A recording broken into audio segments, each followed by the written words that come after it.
Mi gente, buenos días. Que el Señor les bendiga poderosamente. Le doy la bienvenida en esta mañana a este nuestro tiempo devocional. Esperando que este sea un tiempo de bendición para la vida suya. Un tiempo en el cual usted pueda crecer. Que el compartimiento de la palabra que hacemos pueda hacer un aporte significativo para la vida suya. Y que por supuesto usted pueda asumir estos retos de una manera decidida, de una manera convincente, porque todo aquel que se acerca a Dios no solamente tiene que creer que Él existe, tiene que creer que Él es galardonador de los que le buscan, y hay que hacerlo con esa convicción. Amén. Hoy he sentido de Dios hacer algo que, bueno, hace algunos días no hacemos, pero hoy he sentido de orar. Iniciar este tiempo con una oración por todas aquellas personas que están enfermas. Quiero que se una conmigo en esta oración, quiero que me acompañe a orar y a pedirle al Padre que hoy venga a su reino.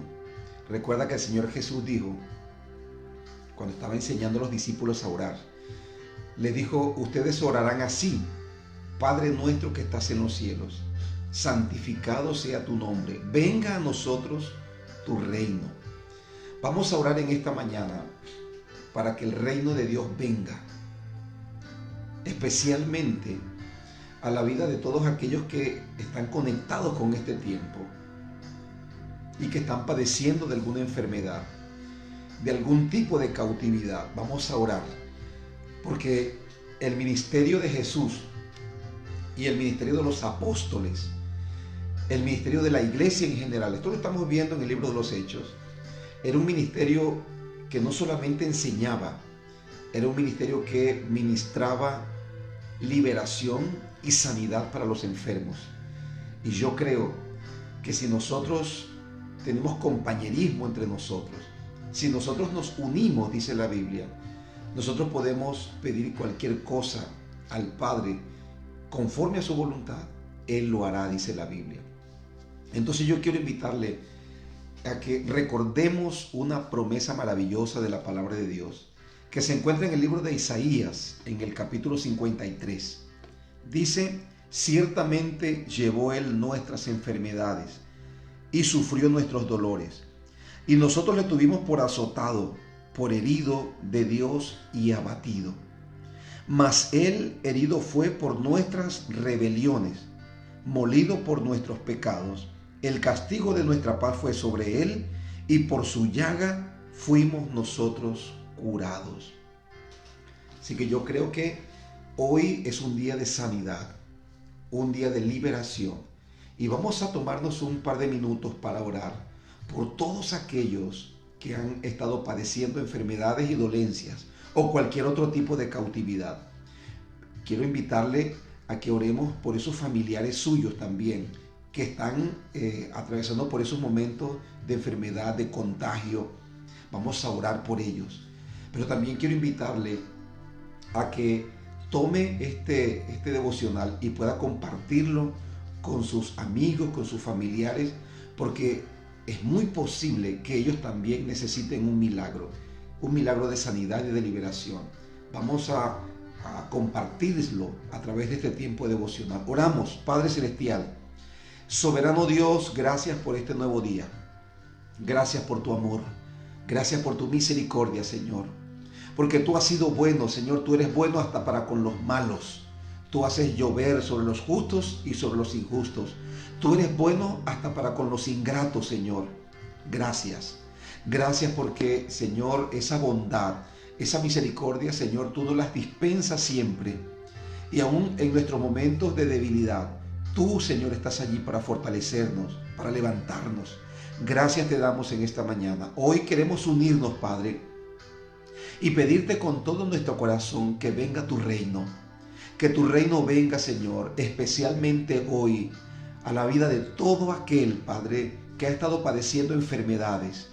Aquellas personas que han estado atadas, Señor, que durante años han tenido que arrastrar, Dios mío, ese flagelo de enfermedades, de dolencias en su cuerpo. En el nombre de Jesús, Padre, tú has dicho en tu palabra, ciertamente llevó Él nuestras enfermedades, sufrió nuestros dolores, y aun cuando nosotros le tuvimos por azotado y por herido y abatido, tu palabra dice que tú fuiste herido por nuestras rebeliones, fuiste molido por nuestros pecados, y el castigo de nuestra paz fue sobre ti, Señor, y por tu llaga, aleluya, nosotros hemos sido sanados, aleluya, hemos sido curados. Así que en esta hora, Padre, oramos para que esta palabra se haga realidad, Señor. Se cumpla esta promesa, Dios mío, este hecho espiritual que sucedió en la cruz del Calvario, en la vida de Cristo, aleluya, eso se haga una realidad en la vida de todo aquel que está enfermo, todo aquel que conectado con este tiempo, Padre, ha estado padeciendo enfermedad. Oro para que haya milagros creativos en esta mañana.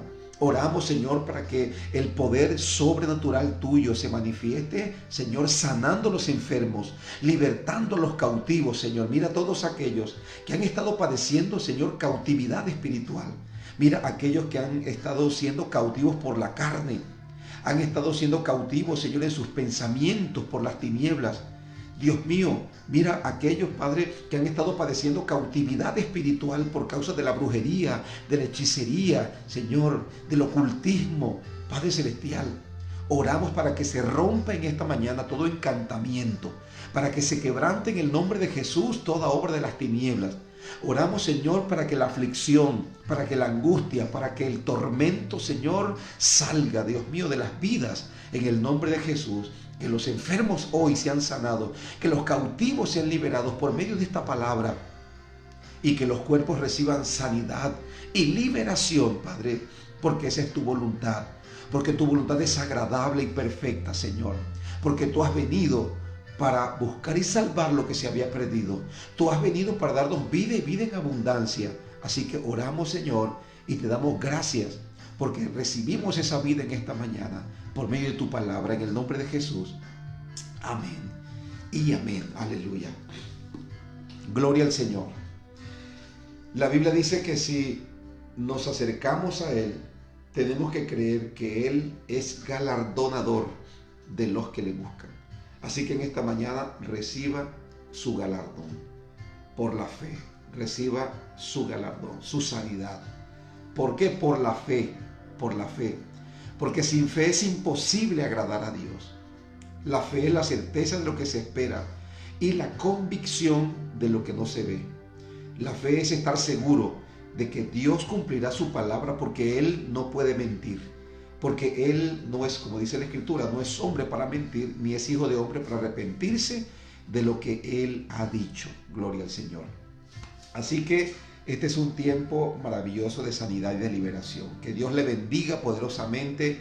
Que el Señor, como dice la bendición sacerdotal, alce sobre usted su rostro y ponga en usted paz. Paz. Cada día vamos a estar orando por una necesidad específica.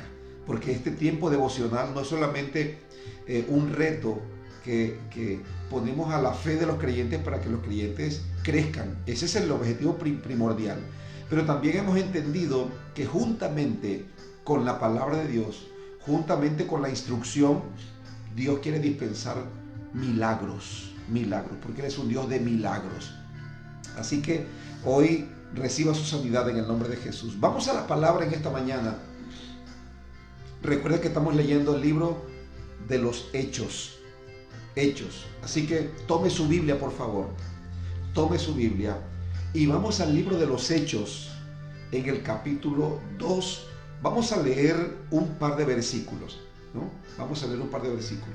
Recuerde que los discípulos están en el aposento alto, están unánimes juntos, y de repente vino el Espíritu Santo, sopló un viento recio, el cual llenó la casa donde ellos estaban. Dice la Biblia, y le fueron repartidas lenguas de fuego asentándose sobre cada uno de ellos. Dice, y todos fueron llenos con el Espíritu Santo. Todos fueron bautizados con el Espíritu Santo. Maravillosa experiencia. Maravillosa. Si usted no ha sido bautizado con el Espíritu Santo, es tiempo que busques la promesa del Padre. Tu vida no volverá a ser la misma. Escúchame bien. Inclusive, si has tenido experiencias espirituales, si has tenido experiencias en la iglesia, en el culto, son experiencias hermosas. Pero escúchame esto, ser lleno con el Espíritu Santo es algo a otro nivel, es algo indescriptible. No solamente por lo que es la experiencia en sí, sino el efecto. El efecto. Pedro era un hombre temeroso. Recuerde que Pedro era impulsivo, pero que Pedro, aun cuando esos impulsos lo llevaron a veces a acertar, muchas veces Pedro falló por seguir esos impulsos. Ese impulso le llevó a caminar sobre las aguas, pero también ese impulso le llevó a hacer promesas a Dios que después no las cumplió, como el acompañarlo, el estar con él hasta la muerte. Recuerda lo que le dijo, ¿verdad? Cuando el Señor le dijo que él tenía que morir, que ellos iban a ser dispersados, y Pedro le dijo: Señor, aun cuando me toque dar la vida por ti, yo te voy a ser fiel. Y el Señor se lo queda viendo y dice: Pedro, de cierto te digo que no cantará el gallo 3 veces cuando me habrás negado 3 veces. Y eso pasó. Pedro se dejó intimidar. Entonces vemos a un Pedro, y no solamente Pedro, ¿no? El resto de los discípulos tenían sus problemas de la carne, ¿no? De la carne, de su naturaleza. Pero cuando fueron llenos con el Espíritu Santo, todo cambió. Dice la Biblia que Pedro, poniéndose en pie, después de ser lleno con el Espíritu Santo, le habló a todos aquellos con valor, con denuedo, a todos aquellos que se estaban burlando de ellos. Pedro les dijo, ahí predicó su primer mensaje, y en su primer mensaje se convirtieron 3,000 personas. 3,000 personas se convirtieron al Evangelio por la predicación del primer mensaje de Pedro. Admirable, admirable. 3,000 personas. Y esto es lo que vamos a leer a continuación. Pedro se levanta, predica su mensaje, y luego de predicar su mensaje, el Espíritu Santo trajo convicción de justicia, de juicio y de pecado a los oyentes. Y esas personas se convirtieron a Dios. Ahora tome su Biblia y vamos a leer en el versículo 41 y 42 del capítulo 2 del libro de los Hechos. Dice la palabra de Dios. Capítulo 2, versículo 41 y 42. Dice: así que los que recibieron su palabra fueron bautizados, y se añadieron aquel día como 3,000 personas. Habían 120, ahora más 3,000. Imagínense ese nivel de crecimiento en la iglesia. Versículo 42 plantea el desafío para nosotros el día de hoy. Dice: y perseveraban en la doctrina de los apóstoles, en la comunión unos con otros, en el partimiento del pan y en las oraciones. Eso era lo que hacían. Dice la Biblia, luego de recibir la palabra, fueron bautizados. Entonces yo quiero mostrarle algo bien interesante, porque hoy es muy popular pues creer en Dios, ¿no? Todo el mundo cree en Dios, pero ser discípulo es otra cosa muy diferente al solamente ser un creyente. Ser un creyente es una persona que es consciente de la existencia de Dios, es consciente de la bondad, de la misericordia, ha experimentado milagros de Dios también. Una persona creyente es alguien que está de acuerdo con lo que dice la Biblia, pero conserva muchas cosas que le impiden ser un discípulo, como por ejemplo no querer comprometerse, no rendir la vida, porque quiere conservar sus libertades. Y Jesús le dijo a una multitud en Lucas capítulo 14, versículo 25, cuando él iba y vio la multitud que le seguía, y él se volvió a ellos y le dijo, si ustedes quieren ser mis discípulos, hasta ese momento eran seguidores de él, Claro, estaban siendo atraídos por la enseñanza, por los milagros, por la multiplicación de los panes. Eran atraídos por los milagros, pero todavía no eran discípulos. Así que el Señor les dice, ustedes, si quieren ser mis discípulos, todavía no lo son, pero si quieren serlo, deben pagar un precio. ¿Cuál es el precio? El precio es negarse a sí mismo, tomar la cruz y seguirlo cada día. Ese es el precio del discipulado. Negarse a sí mismo. Luego termina ese pasaje diciendo, de cierto os digo que si alguno de ustedes no está dispuesto a morir, no está dispuesto a negarse, a entregarse completamente, entonces no puede ser mi discípulo. Ese es el costo del discipulado. Entonces una persona creyente, una persona que cree en Dios, es alguien que está de acuerdo, una persona que es consciente de la existencia de Dios, que cree en Dios, cree en la existencia de Él, cree en su bondad, está de acuerdo con lo que dice la Biblia. Es posible que lea la Biblia, es posible que se congregue en una iglesia, es posible que escuche música cristiana, claro que sí, eso no es pecado, claro, y eso está muy bien. Pero ser cristiano ser un discípulo es algo más allá. Ser un discípulo es convertirse a Dios y vivir para Él. Y esto es lo que nos muestra este pasaje de la Escritura. Hay muchas formas de creer, pero Jesús dijo, el que cree en mí, como dice la Escritura. Ahora yo le voy a preguntar, estas personas a quien Pedro les predicó, ¿qué fue lo que hicieron? Dice la Biblia que ellos se arrepintieron de sus pecados. Eso lo dice en el versículo 38. Se convirtieron, versículo 37 en adelante, se convirtieron al Señor. Luego de aceptar la predicación de Pedro, luego de convertirse al Señor, dice la Biblia que se bautizaron. Se bautizaron. Entonces aquí encuentro un problema de muchos el día de hoy. Ellos creen en Dios, pero ellos dicen, yo creo en Dios, pero yo no me siento como preparado para bautizarme. Algunos dicen, bueno, no siento la necesidad, porque lo importante es creer en Dios. Yo quiero invitarte a que creamos como dice la Escritura. ¿Qué fue lo que hicieron estos creyentes? Estas personas, aquí se nos muestra un cuadro. Pedro predicó a una multitud que no había aceptado a Cristo. Luego, esta multitud es convencida de sus pecados, porque Pedro les dice, ese Cristo al que ustedes mataron, el Señor lo ha resucitado y lo ha hecho Señor y Cristo. Y Él vendrá para poner su orden aquí. Pero también vendrá para tomar venganza de sus enemigos, de aquellos que no obedecen al Evangelio. Eso lo explica el apóstol Pablo más adelante en la carta a los tesalonicenses. Ellos creen esa palabra, se convierten, se arrepienten de sus pecados, se convierten, y luego estas personas, dice la Biblia, lea por favor el versículo 41, léalo. ¿Qué dice? Dice, así que los que recibieron su palabra fueron bautizados.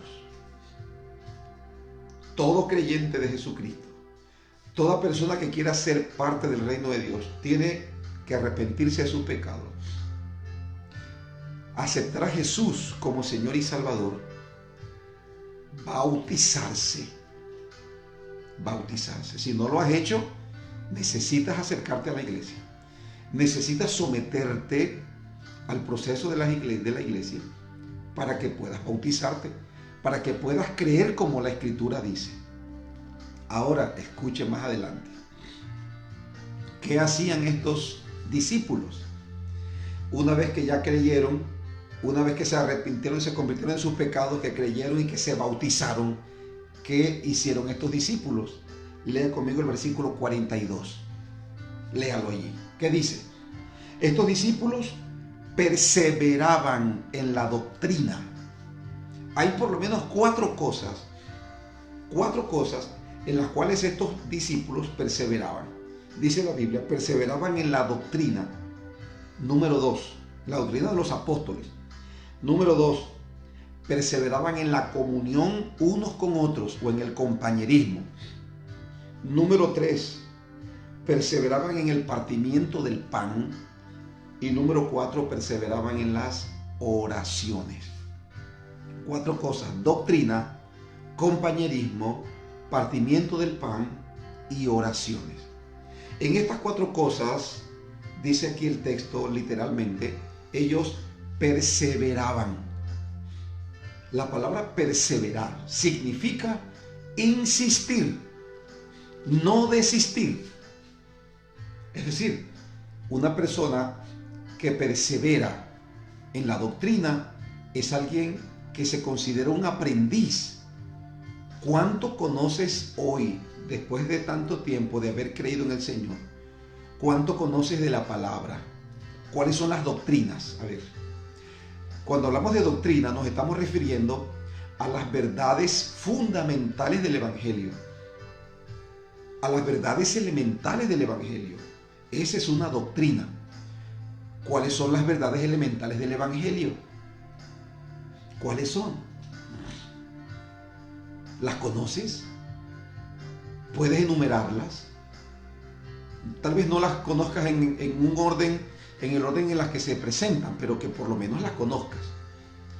Por lo menos tengas el interés de acercarte para estudiar la palabra.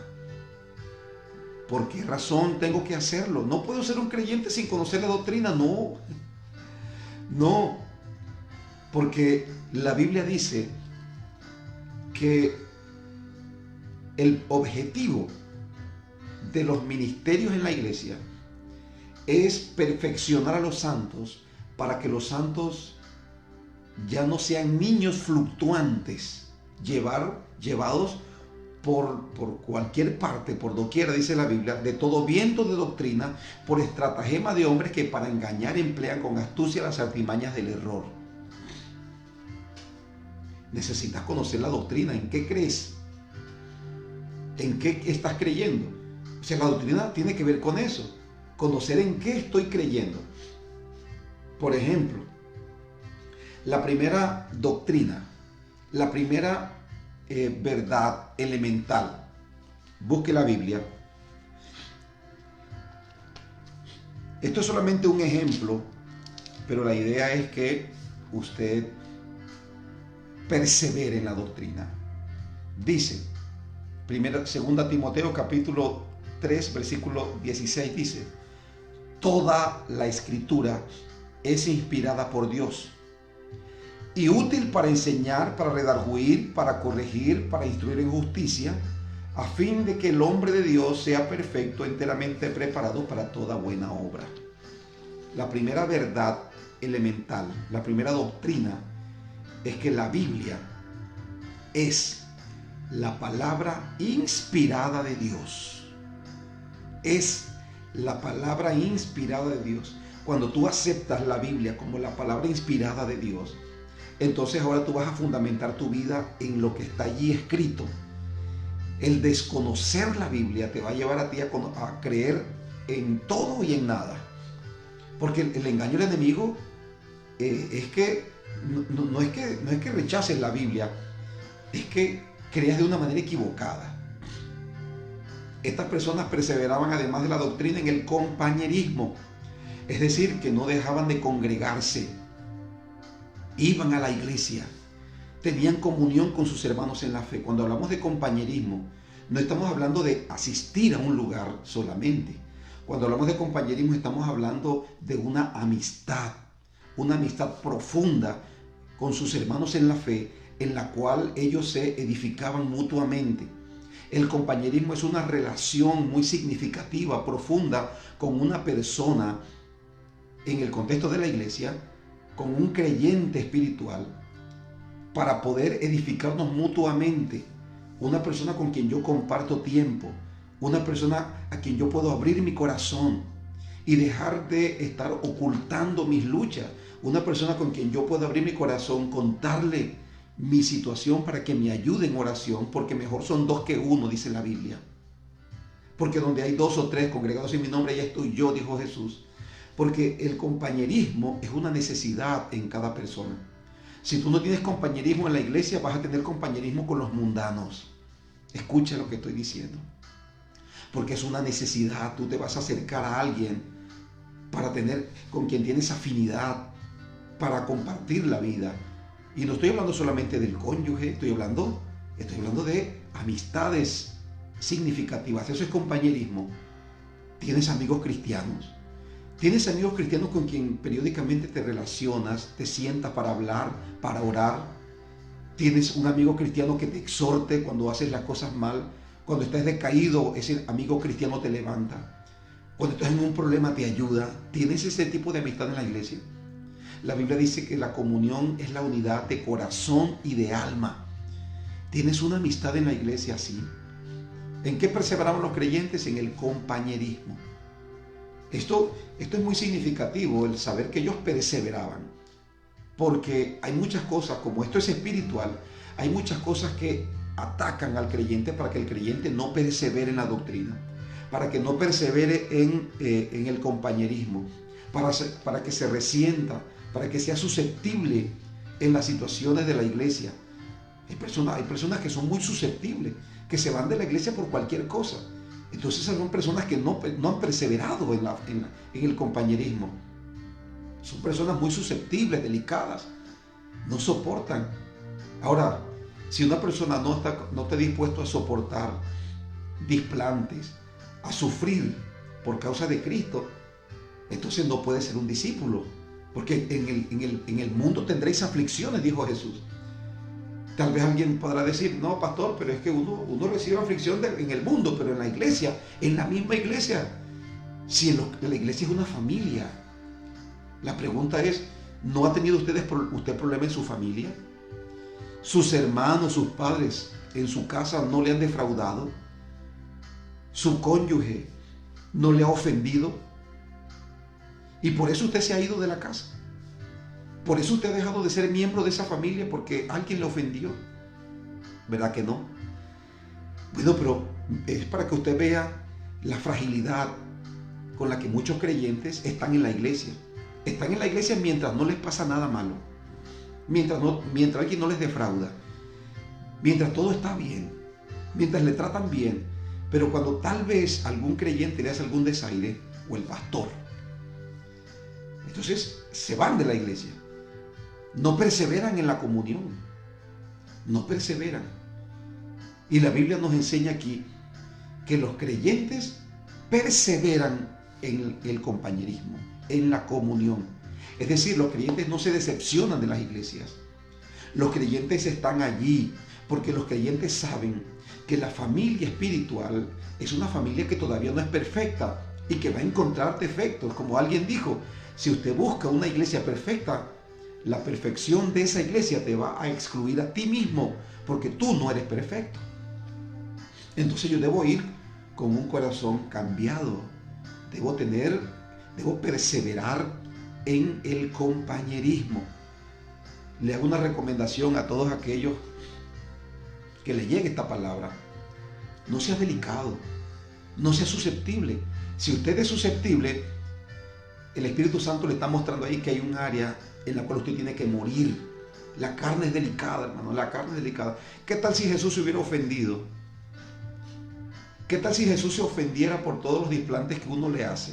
Porque él a veces lo llama a uno para tener comunión con uno y uno no le presta atención. Él a veces le habla en la palabra y uno no obedece lo que dice la palabra. ¿Qué tal si Jesús fuera susceptible así como nosotros somos susceptibles, hermano? Pero Jesús insiste porque así es el amor. El amor todo lo puede, el amor todo lo soporta, el amor todo lo sufre. Por eso es que Él dijo que nos amáramos a nosotros así como Él nos ha amado. Entonces hay que perseverar en el compañerismo, perseverar en el partimiento del pan, en la Santa Cena. No perderse en el servicio. Ese es uno de los pilares, de los fundamentos, de los valores en la iglesia. La Santa Cena no se pierda por nada del mundo, el servicio de Santa Cena. Perseverar en la oración. Esta oración de la cual nos habla aquí la Biblia no es la oración individual, es la oración comunitaria. Los cultos de oración o los cultos en donde la iglesia enfatiza en oración, esos son los cultos más importantes. Hay personas que o sea, lo único tal vez que hacen es asistir los domingos a la iglesia. Y disculpe que lo diga así, creyentes domingueros. Mi hermano, los creyentes tenemos que perseverar en la oración. Pastor, pero es que yo oro en mi casa. La Biblia aquí habla de la oración comunitaria. Porque el Señor Jesús dijo que si dos de vosotros se ponen de acuerdo en la tierra, tenemos que crecer en el compañerismo. Tenemos que crecer en la oración comunitaria. No saquemos excusas para no atender este llamado que Dios nos hace a la oración. La Biblia nos dice claramente que estos creyentes perseveraban. ¿Qué hacen estos creyentes? Perseveraban. Eso quiere decir que hay cosas que se levantan para que usted no sea así. Cosas que se levantan para que usted no persevere en la doctrina, para que no persevere en el compañerismo, para que no persevere en la comunión, en la cena, para que no persevere en la oración. Vamos a levantarnos porque el desafío que nos hace la palabra en el día de hoy es que perseveremos. Perseveremos. ¿Cómo está su nivel de doctrina? Su nivel de compañerismo, su nivel de oración. ¿Cómo está? ¿Cómo vives tu vida cristiana? ¿Están estos elementos en tu vida? ¿Estás fuerte? Gloria a Dios por los que están fuertes. Y le animo, aun cuando estás fuerte, te animo a que perseveres. Aquellos que están débiles, te animo a que perseveres. Aquellos que están o que han abandonado, le animo a que persevere. Vamos a orar y a pedirle al Padre que nos ayude a ser creyentes perseverantes. Padre, gracias por tu palabra. Gracias porque tu palabra es verdad. Gracias por tu fidelidad, Señor. Ore ahí en esta mañana, incline su rostro y dígale al Padre: Padre, gracias. Gracias por tu palabra. Tu palabra me muestra cómo ser un creyente. Debo perseverar en la doctrina, en el compañerismo, en el partimiento del pan, en las oraciones, Señor.